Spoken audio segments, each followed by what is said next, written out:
Well, I'm with my friend Jason Rishel. He serves the Lord in Burkina Faso. Jason, why don't you share with us a story from the mission field? Well, yeah. Well, living in Burkina, there, as you out witnessing to people and as you're talking to people, a lot of times you run into different religious beliefs. Islam's the predominant religion there in Burkina Faso, but even among the Muslims, even among people that claim to be Christians, a lot of them still practice what's called animism. Mm-hmm. And that's the worship of nature and the worship of ancestors. They believe a lot of times their spirits go and live inside of animals or live inside of trees and rocks when they die. Mm-hmm.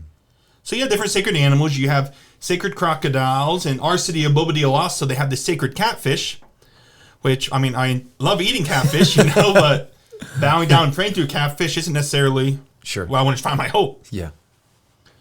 But because these animals are sacred, they're treated like humans. They when they die, they bury them. They don't eat them at all. But also because they're sacred, they claim that these animals don't hurt people.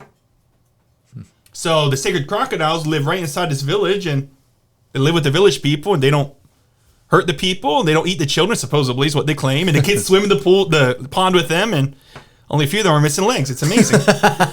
But because of that, a lot of times these sacred animals become almost like a tourist attraction. Sure. When you go visit the sacred crocodile place, you can go and sit on top of the sacred crocodiles and get your picture taken. And it's a neat little experience. But in one city near us, the city of Bamfora, they have what's the sacred hippos.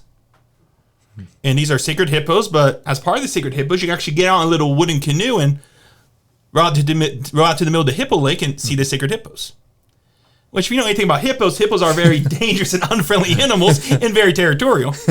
So we took a group there once, a group that came to visit us from the States, and we took them there, and I never did this hippo lake before, so I'm like, hey, let's try this. This will be fun. So we start going to the hippo lake, and as we're going, this guy's carrying these brand new life jackets.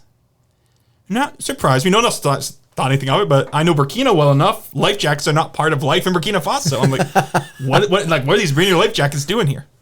So I asked the guy, and he kind of just looks at me. He's like, oh, well, we had an incident here about 2 weeks ago, and the government made us buy these and give them out to people. And I'm about to take this group of foreigners out onto this lake, and this guy pretty much just told me we had an incident, whatever that even means. I don't want to speculate. So the whole time I'm just praying, like, God, please don't let anyone die on this trip. Please don't let anyone fall into the water. Protect us on this. Amen. And thankfully, no one died, so that's always a good thing. But as you see people worshiping these animals and bowing down praying to them, it just breaks your heart because the reason they do that is because they've never heard of Christ in Calvary. And it reminds you of the great need for the people in Burkina Faso to hear the gospel and to know Christ. Yeah. Amen. Amen.